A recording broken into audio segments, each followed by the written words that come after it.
Всем привет! Это канал «Куда поехать», и мы находимся с вами в штате Чиапас, который, по мнению самих мексиканцев, является одним из самых красивых штатов страны. И сегодня мы приехали в национальный парк Сумидера. А почему? Потому что каньон Сумидера – это главная гордость штата Чиапас. А я же не сказал каньон, я сказал национальный парк. А я подсказала, а почему нужно его смотреть? Его нужно смотреть с воздуха, с земли и с воды. Да, в общем, на самом деле это гордость местных жителей, и он даже изображен на гербе этого штата. Да ладно? Да, поэтому вот мы стоим у входа в национальный парк, сейчас мы с вами заедем и отправимся на смотровые площадки, которых, кстати, здесь, Саша, 5. 5? Поехали. Национальный парк работает с 8 утра до 5 вечера, и вход на человека стоит 34 с копейками песо. 34,15. Да, то есть за машину мы не платим, мы платим просто за нас двоих, то есть 68 с копейками песо, и свободно едем на своей машине по парку. Также сюда можно приехать на такси из города Тустла-Гутьеррес. Честно, цены не знаю, но слышала, что таксисты просят где-то 500 песо за то, чтобы покатать вас по всем смотровым площадкам. Ай! Сейчас, простите. Вот, по всем смотровым площадкам все показать. Но мне кажется, лучше всего ехать сюда на своей машине, чтобы никто тебя не торопил, никто тебя не подгонял. Вот, поехали. Мы едем, а под нами город Тустла-Гутьеррес, столица штата Чиапас. Вон она какая огромная.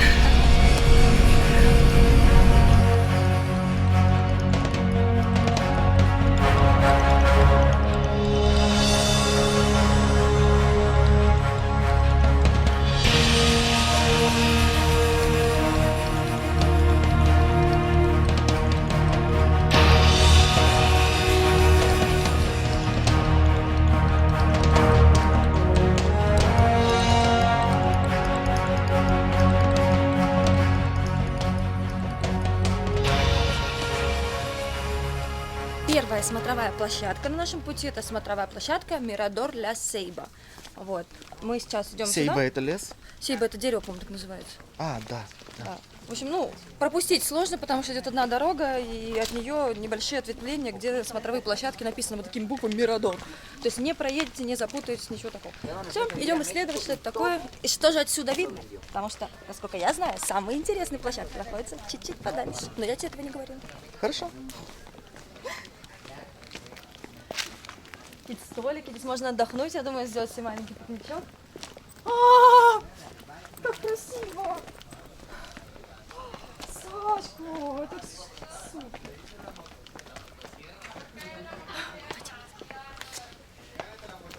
Там такой каньон, там такая река, там такая красота! Не зря приехали.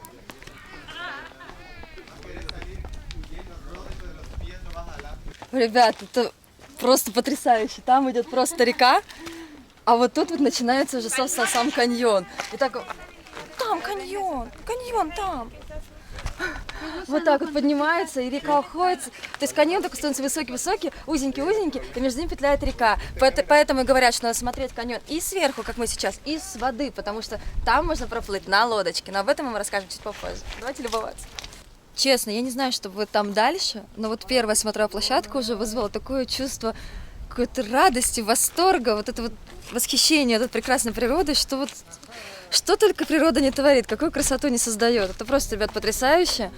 Уже, честно говоря, не терпится проехаться там на лодочке, посмотреть на все эти гигантские стены снизу. В общем, я надеюсь, нам хватит целого дня сделать все, что мы задумали. Вот. Но то, что мы сюда приехали, я прям ставлю огромный жирный плюсик. Хорошо, что мы это сделали. Здесь классно. Ну как тебе, Саш? Потрясающе. Красиво. Зря мы сюда приехали. Это почему это? Потом же будет жалко, что мы уехали отсюда. Да. А не возникло желания так в речке искупаться? Он так красиво, потрясающе. Ну, я думаю, когда поедем на лодочке кататься, там искупаемся. А что мы будем делать с крокодилами? С какими крокодилами? Которые там живут. Ну, не знаю, пока не нападут, буду купаться. Я тебя не пущу. Да ладно. Но обязательно с ними лично познакомим. Хорошо. Почему в красивых местах водятся крокодилы? Они самые умные, что ли? Да? Ну, они ж тоже Заняли- хотят жить в красивом месте. Заняли самые красивые места, человеку не искупаться, ничего, только любоваться с лодочкой. Несправедливо. Вообще, Саша, если такси берет 500 песо, это же очень дорого, правда? Ведь за 500 песо это 1500 рублей, ну, из города сюда, вот, чтобы все проехать, а подождать. Город вот внизу. Да, то за эти деньги-то машину можно дать не снять. дороговато получается. Но я думаю, можно договориться, вот как ребята, я читала отчеты, они сделали так, они взяли такси, я не помню, за 200, что ли, песо, их довезли до самой, самой последней смотровой площадки, и оттуда они уже спускались пешком. Но тогда на такое мероприятие надо выделить почти весь день, потому что расстояния здесь не маленькие, скажем прямо. И виды на город, виды какие. А мы поднимаемся все выше и выше в горку. Сейчас даже ради интереса остановимся на следующем смотровой, посмотрим на альтиметре, какая тут красота. Потому что город становится все меньше, меньше, сидит там внизу.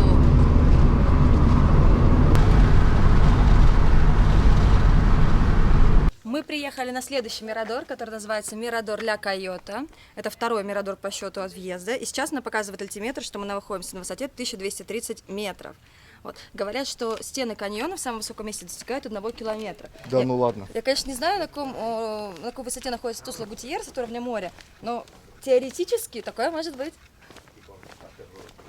Здесь уже такая площадка, где именно прям каньон. Прям видно отвесно вот эти скалы, видно высоту, протекающую внизу речку с крокодилами. Ну, просто очень, ребят, потрясающе красиво. И сейчас сколько времени? Сейчас 12 часов, солнышко как раз стоит ровно над каньоном, то есть не получается пока контровой, это очень хорошо, но он здорово подсвечивает воду, она так искрится отсюда сверху. Потрясающе. Не знаю, конечно, километр здесь или меньше, но то, что высоко, это однозначно. А вот там внизу как раз плавают лодочки, на которых мы с вами тоже попозже будем кататься. И отсюда они кажутся такими крошечными, такими махонькими.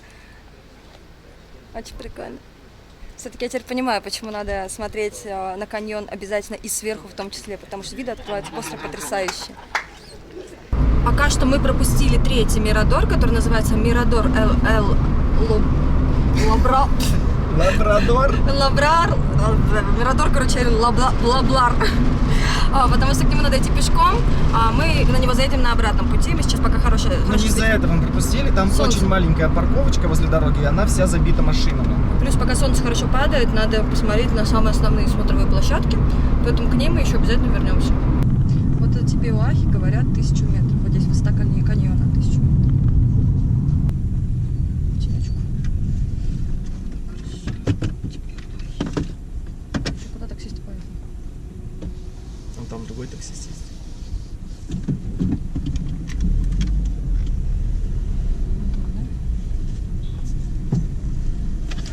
Мы с вами приехали на 4-ю смотровую, которая называется Тепе-Уахе. Вот название.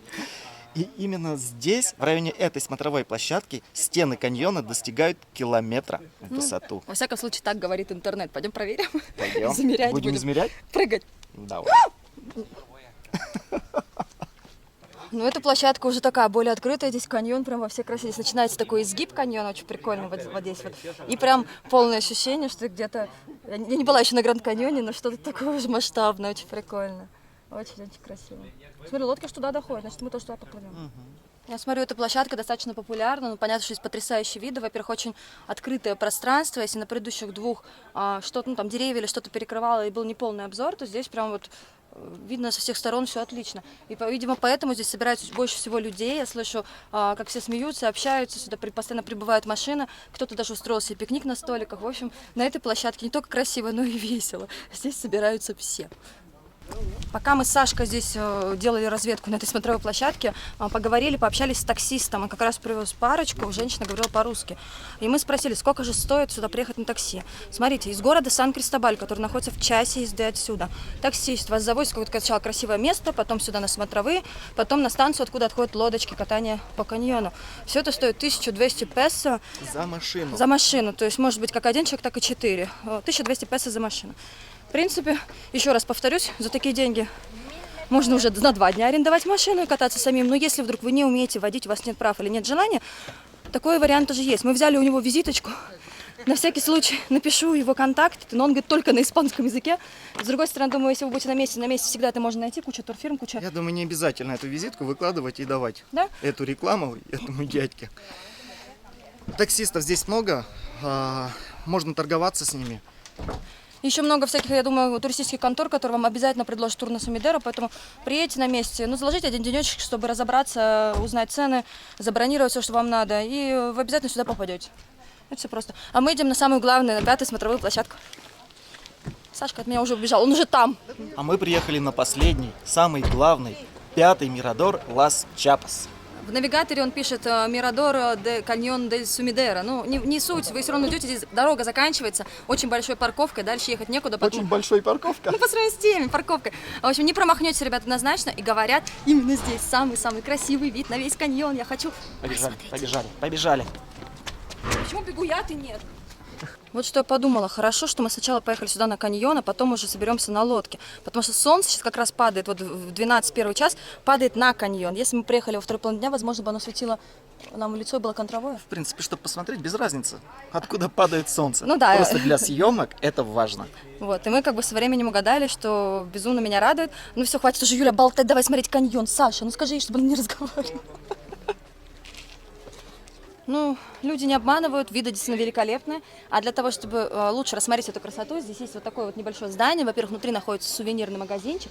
Во-вторых, есть несколько этажей, откуда вид на каньон, наверное, самый лучший. Вот, собственно, туда мы с вами и отправляемся. Действительно, ребят, здесь обзор получается очень большой, потому что есть возможность посмотреть как в ту сторону каньона, так и вон в ту.